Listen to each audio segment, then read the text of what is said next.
금요일 저녁 6시 퇴근 버스에 올라탔습니다. 아, 이제 주말이다. 2일간은 자유다. 그렇게 생각했습니다.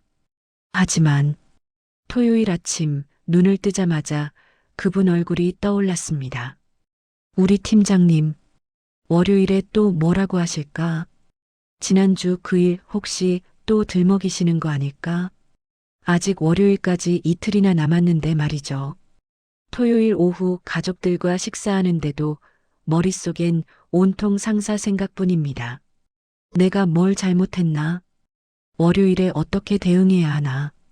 일요일 저녁 9시쯤 되면 가슴이 답답해집니다. 아, 내일이면 또 출근이구나. 주말 48시간 내내 저는 자유롭지 못했습니다. 몸은 집에 있지만 정신은 여전히 회사에 그 상사 앞에 붙잡혀 있었습니다. 여러분도 그렇지 않으신가요? 퇴근했는데도 주말인데도 계속 상사 생각에 괴로우신가요? 오늘 저는 여러분께 이 고통에서 벗어나는 법을 말씀드리려 합니다. 19세기 철학자 아르투어 쇼펜하우어의 지혜를 빌려서 말이죠. 일부, 왜 상사가 계속 생각날까? 먼저, 왜 우리는 주말에도 상사 생각을 멈출 수 없는 걸까요? 저도 똑같았습니다. 20년 넘게 직장 생활하면서 수없이 많은 상사를 만났습니다. 그 중엔 좋은 분들도 계셨죠.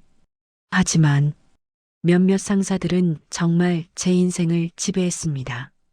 월요일부터 금요일까지는 물론이고 토요일, 일요일까지 심지어 휴가 중에도 그분들 생각이 났습니다. 왜 그럴까? 고민했습니다. 그러다 쇼펜하우어의 책을 읽게 됐죠. 그는 이렇게 말했습니다. 타인의 의견은 우리 행복의 주된 원천이 아니다. 그런데도 우리는 타인의 평가에 집착한다. 바로 이겁니다. 우리가 주말에도 상사 생각을 멈출 수 없는 이유. 우리는 상사의 평가, 상사의 인정, 상사의 기분에 우리 가치를 걸어버렸기 때문입니다. 상사가 저를 칭찬하면 기분이 좋습니다. 상사가 저를 무시하면 하루 종일 우울합니다. 상사가 화를 내면 주말까지 불안합니다. 제 감정의 리모컨을 상사에게 맡긴 겁니다.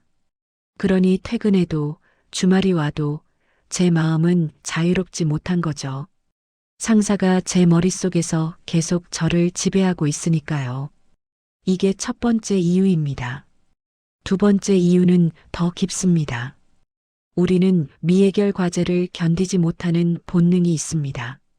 월요일에 상사가 뭐라고 할지 모르는 상태, 지난주 실수를 또 들먹일지 모르는 불안, 다음 주 회의에서 뭘 물어볼지 모르는 두려움.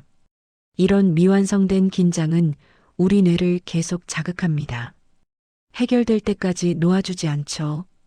그래서 토요일 아침부터 월요일 시나리오를 계속 그려보는 겁니다. 이렇게 말하면, 저렇게 대응하고, 저렇게 물어보면, 이렇게 답변하고, 끝없는 시뮬레이션. 하지만 월요일이 와봐야 합니다. 실제로는 전혀 다른 일이 벌어지죠.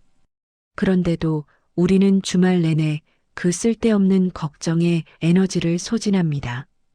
이게 우리가 주말에도 상사 생각에서 벗어나지 못하는 두 번째 이유입니다. 2부 쇼펜하우어의 해법. 자, 그럼 이제 어떻게 해야 할까요? 쇼펜하우어는 명확한 해법을 제시했습니다. 타인의 의견으로부터 정신적 독립을 이루라. 쉽게 말하면 남의 평가에 흔들리지 말라는 겁니다.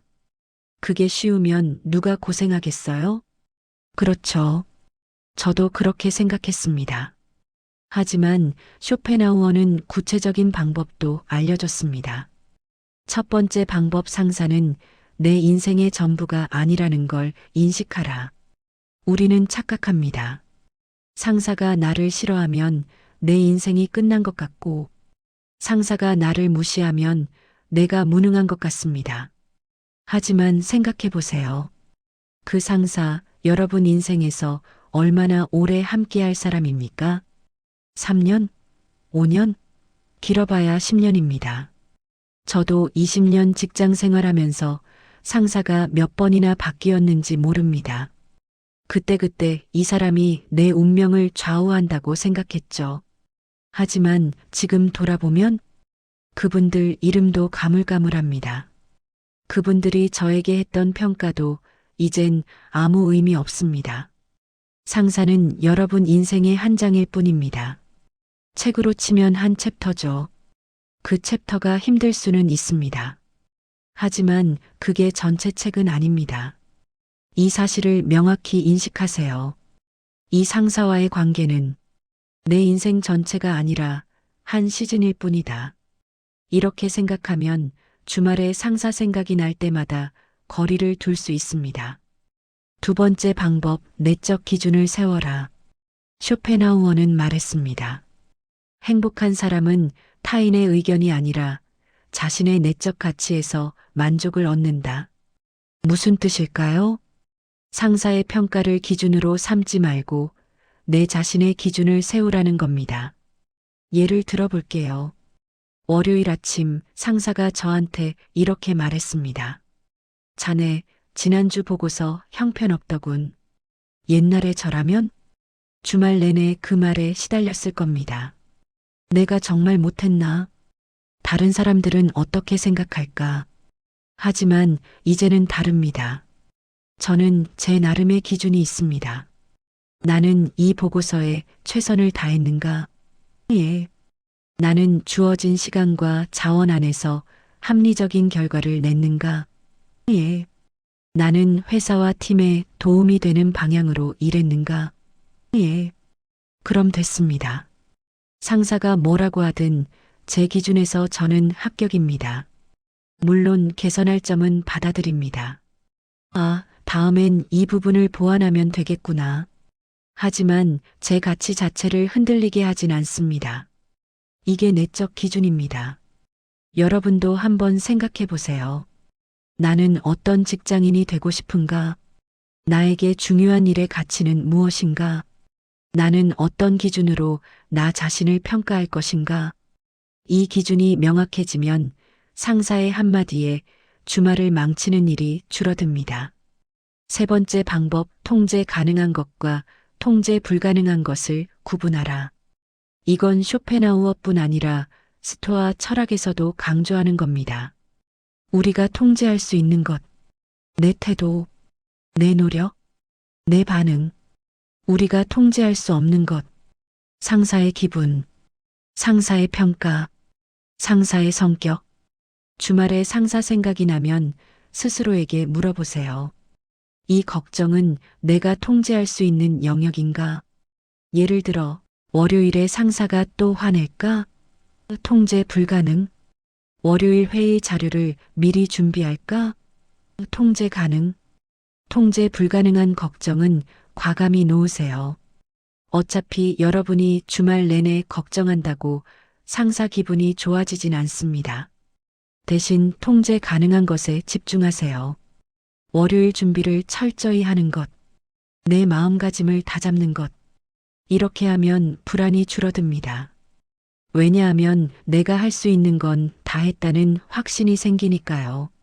네 번째 방법, 주말은 회복의 시간임을 기억하라. 쇼펜하우어는 이렇게 말했습니다. 건강은 모든 것이 아니지만 건강을 잃으면 모든 것이 무의미해진다. 여기서 건강은 몸만이 아니라 정신도 포함합니다. 주말은 무엇을 위한 시간입니까? 다음 주를 버티기 위해 정신과 육체를 회복하는 시간입니다. 그런데 주말 내내 상사 생각하면서 스트레스 받으면 회복이 안 됩니다. 월요일에 더 지쳐서 출근하게 됩니다. 이건 악순환이죠. 그러니 주말만큼은 의도적으로 단절하세요. 지금은 회복 시간이다. 월요일 걱정은 일요일 저녁 9시부터 해도 늦지 않다. 이렇게 생각하는 겁니다. 산책하세요. 운동하세요. 좋아하는 음악 들으세요. 가족과 시간 보내세요. 취미 생활하세요. 그래야 월요일에 다시 싸울 힘이 생깁니다. 상사 때문에 주말까지 빼앗기지 마세요. 그건 상사에게 너무 많은 걸 주는 겁니다. 3부 실전 대처법. 자, 이제 철학 이야기는 충분히 했으니 실전 이야기를 해볼까요? 그래도 월요일이 두려운데 어떡하죠? 맞습니다. 마음가짐만으로 안 되는 게 현실이죠. 구체적인 대처법을 알려드리겠습니다. 실전 팁1 일요일 저녁, 월요일 시나리오 한 번만 쓰고 끝내라. 주말 내내 걱정하지 말고 일요일 저녁에 딱 30분만 시간 내세요. 종이에 적어보는 겁니다. 월요일에 일어날 수 있는 최악의 상황. 그때 나는 이렇게 대응한다. 한 번 적고 나면 뇌가 해결됐다고 인식합니다. 더 이상 같은 걱정을 반복하지 않아도 되죠. 저도 이 방법 쓰고 나서 훨씬 편해졌습니다. 실전 팁 2 상사 발언을 번역하라. 상사가 화를 낼 때 그 말을 액면 그대로 받아들이지 마세요. 번역하는 겁니다. 예를 들어, 상사 자네는 도대체 왜 이 모양이야? 번역 이 사람도 지금 스트레스 받고 있구나. 나한테 푸는 거구나. 상사 이런 것도 못해? 번역 이 사람은 내 상황을 모르는구나. 설명이 필요하겠어. 이렇게 번역하면 상사 말에 덜 상처받습니다. 감정적으로 받아들이지 않게 되죠. 실전 팁 3 거리두기 문장 만들어 놓기. 주말에 상사 생각날 때마다 반복할 문장을 미리 만들어 두세요. 제 문장은 이겁니다. 이 사람도 지나갈 사람이다. 여러분도 만들어 보세요. 월요일은 월요일이 되면 온다. 나는 내 할 일만 하면 된다. 이것도 지나간다. 뭐든 좋습니다. 이 문장을 주말에 상사 생각날 때마다 반복하세요. 마음이 진정됩니다. 실전 팁 4 월요일 아침 루틴 만들기. 월요일이 두려운 이유 중 하나는 불확실성 때문입니다. 그럼 확실한 걸 만드세요. 월요일 아침 루틴을 정해두는 겁니다. 예 7시 기상 샤워 좋아하는 음악 들으며 출근. 회사 도착하면 커피 한 잔 오늘 할 일 3가지 적기. 이런 루틴이 있으면 월요일도 내가 통제할 수 있는 시간이 됩니다. 상사가 뭐라고 하든 최소한 아침만큼은 내 것이죠. 실전 팁 5 동료와 상사 이야기 나누기 단 건강하게. 혼자 속으로만 끙끙대지 마세요. 믿을 만한 동료 한 명 정도는 있을 겁니다. 그 사람과 가볍게 이야기 나눠보세요. 요즘 팀장님 때문에 주말에도 스트레스 받는데 너는 어때?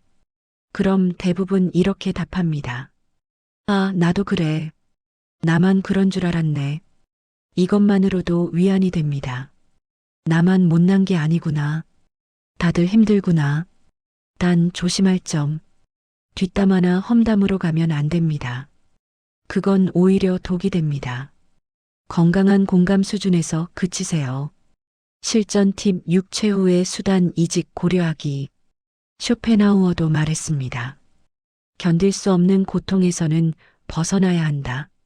만약 상사 때문에 주말뿐 아니라 평일에도 심지어 잠잘 때도 괴롭다면, 우울증, 불안증, 불면증이 생긴다면 그건 더 이상 참고 견뎌야 할 일이 아닙니다. 이직을 고려하세요.